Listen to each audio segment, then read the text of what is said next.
రిలేషన్లో ఏవైనా గొడవలు ఉంటే, డిఫరెన్సెస్ ఉంటే అంటే ఈ మధ్య చాలామంది మీడియాని ఆశ్రయిస్తున్నారు. అలా ఎన్నో కేసెస్ బయటకు వస్తున్నాయి, అంటే బయటపడుతూ ఉన్నాయి. సో మీడియాకు వచ్చిన తర్వాత ఇప్పుడు కుటుంబ సమస్య ఏదైనా ఉంటే ఆ 4 గదులకి లేకపోతే ఆ బెడ్రూమ్కి మాత్రమే పరిమితం అవుతుంది, లేకపోతే ఇంటికి పరిమితం అవుతుంది.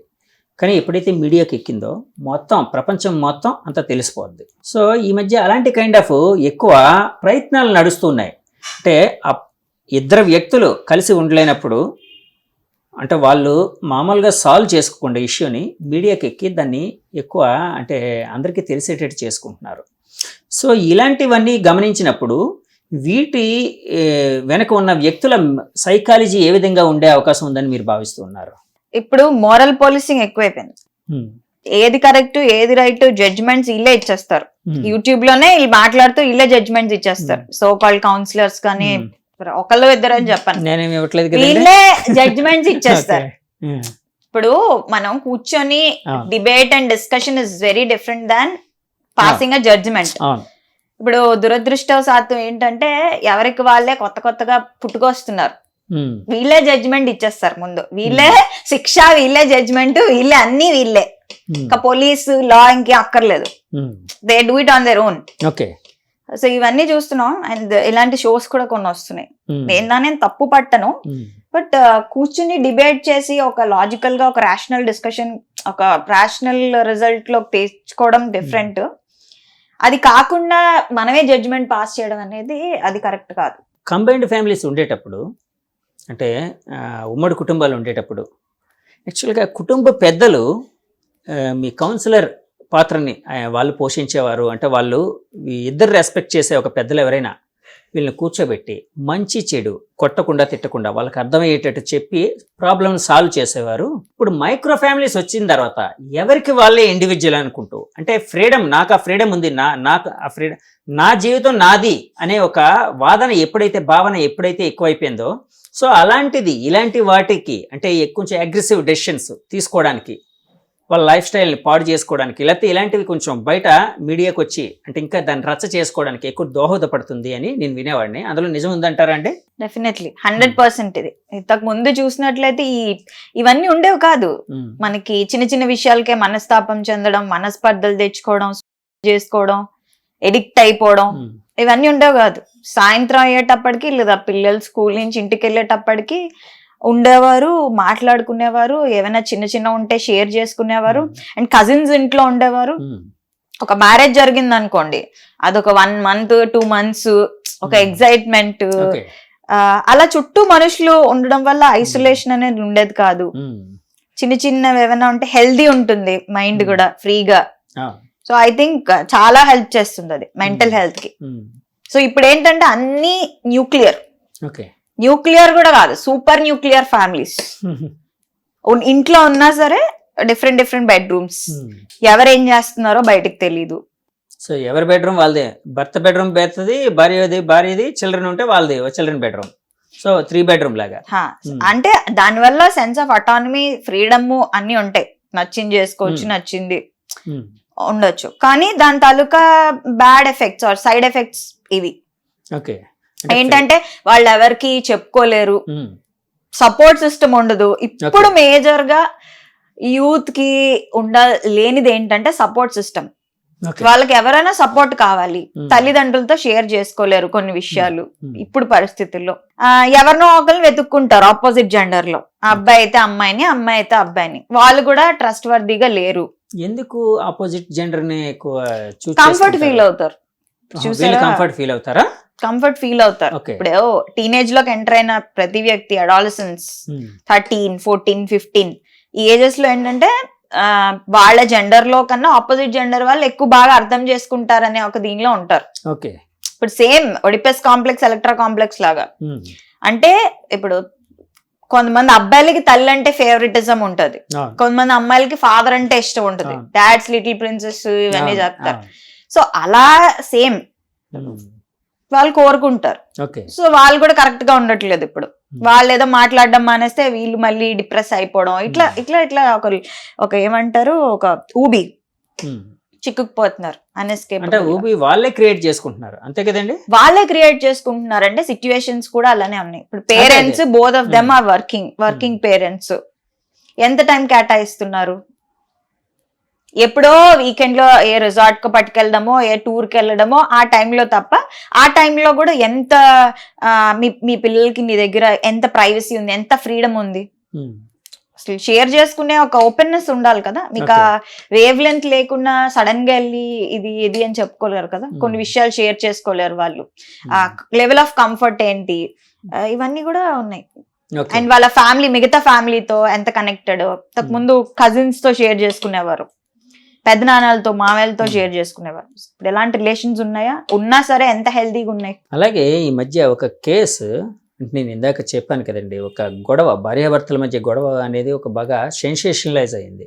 మిస్ వైజాగ్గా ఇంతకుముందు ఉన్న ఒక అమ్మాయి, నక్షత్ర అనబడే ఒక అమ్మాయి, ఆవిడ అలాగే ఆమె భర్త ఒక సినిమా హీరో, బ్యాక్ డోర్ అనే సినిమాలో హీరోగా చేసిన తేజ అనే ఒక ఆమె భర్త, వాళ్ళిద్దరి మధ్య ఒక డిఫరెన్సెస్ వచ్చి, సో వాళ్ళ మధ్య ఒక గొడవ జరగడం. అంటే ఈ అమ్మాయి, అతను ఆఫీసుకి వెళ్ళి అతను వేరే అమ్మాయితో ఉన్నాడు అని చెప్పి మీడియాని తీసుకుని వెళ్ళి ఒక పట్టుకోవడం జరిగింది. ఆ అబ్బాయి వాదన ఏంటంటే, నేను నా ఆఫీస్, సినిమా ఆఫీస్ అంటే ఎంతోమంది వస్తూ ఉంటారు, అందులో ఫిమేల్ ఉంటారు, మేల్ ఉంటారు, రకరకాల జెండర్స్ వాళ్ళు ఉంటారు, రకరకాల ఏజెస్ వాళ్ళు ఉంటారు. సో నేను అక్కడ ఆ అమ్మాయితో ఒక ఎబ్యూజివ్ స్టేట్ ఆఫ్ మైండ్లో స్టేట్లో అయితే లేను కదా, లేకపోతే ఒక ఇంటిమసీ స్టేట్లో అయితే లేను కదా, నేను మామూలుగా ఉన్నాము, వీళ్ళు వచ్చి మమ్మల్ని డిస్టర్బ్ చేశారు అని ఆ అబ్బాయి. ఈ అమ్మాయి అండం ఏంటంటే, నేను 4 ఏళ్ళ నుంచి మేము దూరంగా ఉంటున్నాం, ఇప్పుడు నుంచి వేరే వ్యక్తితో ఉంటున్నాడు, అది ఎలా ఉంటాడు అన్నట్టు ఈ అమ్మాయి. సో ఈ ఉదంతం మొత్తం చాలా సెన్సేషనలైజ్ అయింది, మీరు కూడా చూసే ఉంటారు. సో ఇందులోని అంటే ఒక నేను సైకాలజిస్ట్గా అడుగుతున్నాను, అంటే సైకాలజిస్ట్ కాబట్టి మిమ్మల్ని అడుగుతున్నాను. సో ఇందులో వాళ్ళ సైకాలజీ పరంగా లేకపోతే అక్కడ జరిగిన పరిణామాలని గమనిస్తే ఎవరిది తప్పు ఎవరిది ఒప్పు, ఏం చెప్తారు ఒక సైకాలజిస్ట్గా? ఎవరిది ఒప్పు ఎవరిది తప్పు అనేది చెప్పలేమండి. డిపెండ్స్. మీరు ఇండివిజువల్ గా బయట నుంచి మనం పిక్చర్ చూస్తున్నాం as a third party. So వాళ్ళ స్టోరీస్ ఏంటనేవి మనకు తెలీదు పర్సనల్ గా. ఇప్పుడు వాళ్ళని ఇద్దరిని వేరే వేరేగా మనం తీసుకొచ్చి మనం ఇన్ కాన్ఫిడెన్స్ తీసుకొని మాట్లాడితే ఆమెది ఒక స్టోరీ ఉంటుంది, అతనిది ఒక స్టోరీ ఉంటుంది. ఎవరి దృష్టిలో వాళ్ళే కరెక్ట్. సో ఇప్పుడు మీడియా ఇచ్చిన జడ్జిమెంట్స్ లేదా యూట్యూబ్ లోనో వీళ్ళు చెప్పింది అందులో ఎంతవరకు అథెంటిసిటీ ఉంటుంది? ఎందుకంటే the weight for the news ఒకటి వస్తే దాన్ని వైరల్ చేయాలి, ట్రోల్ చేయాలి ఒక మనిషిని అనే ఐడియాలజీతో ఉంటారే తప్ప అదేదో సాల్వ్ చేయాలి, మనం నిజంగా మనకు కన్సర్న్ ఉంది, సోషల్ కన్సర్న్ ఉంది, ఇవన్నీ ఏం కాదు. So taking that into consideration మనం ఒక పర్టికులర్ గా ఇన్ పర్సన్ తీసుకుని in detail in depth analyse చేస్తే తప్ప చెప్పలేం ఎవరిది తప్పు ఎవరిది కరెక్ట్ అనేది. I think it's a very big question and it's a matter of preference also. Psychologically కూడా లీగలీ కూడా ఎవరి ఇష్టం వాళ్ళది, కానీ taking into consideration the moral aspects. ఇప్పుడు నాకు ఇష్టమైనది నేను చేస్తా, అది మోరల్ గా కరెక్టా కాదా, లీగల్ గా కరెక్టా కాదా అనేది ఇండివిడ్యువల్ తాలూకా ఒక పర్సన్ తాలూకా విచక్షణ మీద ఆధారపడి ఉంటుంది.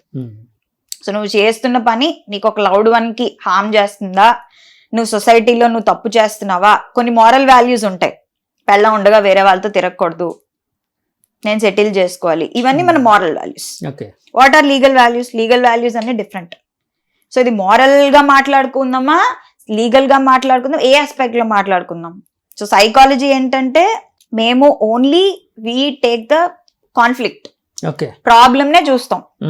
ప్రాబ్లమ్ ని మనుషుల తాలూకా ఒక్కొక్కరు ఒక్కొక్క స్టోరీ ఉంటది, దాన్ని లాజికల్ గా తీసుకుని సొల్యూషన్ ఇస్తామే తప్ప సైకాలజీ నీదర్ సపోర్ట్స్ నార్ డిస్కరేజెస్ ఎనీథింగ్.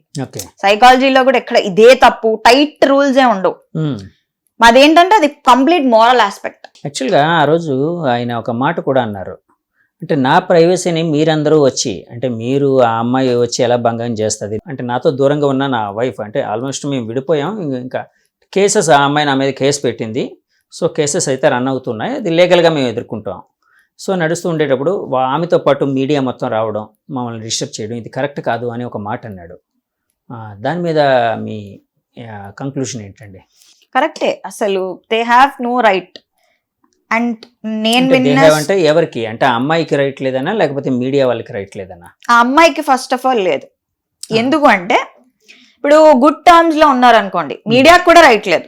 ఆ అమ్మాయిని పక్కన పెట్టేస్తే ఫస్ట్ ఆఫ్ ఆల్ మీడియాకు కూడా రైట్ లేదు. నాట్ బ్లేమింగ్ మీడియా, బట్ ఇక్కడ మనం ఓన్లీ ఒక సబ్జెక్ట్ పరంగా మాట్లాడుకోవాలంటే, లీగల్ ఆస్పెక్ట్ లో మాట్లాడుకోవాలంటే ఎందుకు లేదు అంటే, నేను విన్న స్టోరీ బట్టి it is already in to a fight. అది పోలీస్ దృష్టిలో ఉంది, కోర్టు దృష్టిలో, లా దృష్టిలో ఉంది.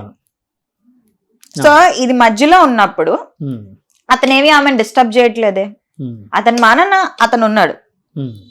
ఈమె వెళ్ళి ఏదైనా ఉంటే కూర్చుని సామరస్యంగా మాట్లాడుకోవాలి. బికాస్ ఎంత దీనిలో ఉన్నా సరే ఏదైనా స్టాక్ చేయాలంటే ఆమె ప్రైవేట్ గా కూర్చొని ప్రశాంతంగా సామరస్యంగా పరిష్కరించుకోవాలి. ఇన్ ప్రైవేట్ అతనికి మెసేజ్ చేసి ఫోన్ చేసి, అలా ఏదో దొంగతనంగా తెలుసుకొని దొంగతనంగా వెళ్ళి అతని పరువు తీయాలి అనే ఎయిమ్తో, it is defaming the other person. తన రెప్యుటేషన్ కి భంగం కలిగించడం, ఇవన్నీ లీగల్ గా మాట్లాడుకోవాలనుకుంటే ప్రైవేట్ సెట్టింగ్ లో కాల్ గాని ఏది చేయకుండా, and attack, it's an attack, కొట్టింది, so it's an attack, right? So ఇవన్నీ తీసుకున్నట్లయితే డెఫినెట్లీ తప్పు ఉంది. ఎందుకంటే మనం అది ఒక లీగల్ గా ఒక చట్టం, న్యాయం ఇవన్నీ ఉన్నాయి ఇన్ యాక్షన్ ఉన్నప్పుడు they have I don't think they have a right, she has a right to enter into their private premises. enter అవ్వచ్చు, బట్ న్యూసెన్స్ అనేది చేయకూడదు. అంటే కాదు, నేను అనేది ఏంటంటే అండి, ఒకవేళ ఆమె తనకుండే బాధతోని, తన పెయిన్ తోని ఆమె వెళ్ళి అంటే ఆ విధంగా చేసి ఉండొచ్చు కదా. అవునండి, ఇప్పుడు తనకి ఎంత బాధ ఉందో, ఇప్పుడు నాకు బాధ ఉందని చెప్పి నేనేమి వీళ్ళని అతన్ని సపోర్ట్ చేయట్లే, వీడిని ఇచ్చేయట్లే. నేనేమంటున్నా అంటే, నిజంగా నీకు బాధ ఉంది, నీకు బాధ కలిగించాడని చెప్పి, నిన్ను కత్తితో పొడిచాడని చెప్పి నువ్వు ఇద్దరిని కత్తితో పొడుస్తానంటే ఇస్ దట్ రైట్? నన్ను ఎవరో వచ్చి కొట్టారు, నేను తిరిగి కొడితే రెండు నలిఫై అయిపోతుంది, అది అక్కడితో నలిఫై అయిపోతుంది. సో తప్పు చేశారు, బాధగా ఉందంటే దాన్ని వేరే విధంగా ఇంకా మంచి విధానాలు ఉన్నాయి, మారల్లీ ఇంకా ఎవరైనా తీసుకెళ్లొచ్చు, మంచిగా పరిష్కరించుకోవచ్చు. అంటే ఆమె ఆవేశాన్ని డెఫినెట్లీ నేను ఒక సైకాలజిస్ట్ గా అర్థం చేసుకోగలను, because she is in to lot of pain and trauma etcetera etcetera. So psychologist మాట్లాడాలి, యాజ్ అ సాటి హ్యూమన్ గా, సాటి విమెన్ గా మాట్లాడాలి అంటే I understand her pain, I empathise, నాకు అర్థం అవుతుంది, I can put my self in her shoes, ఆవిడ రోల్ తీసుకుని ఆలోచించగలను.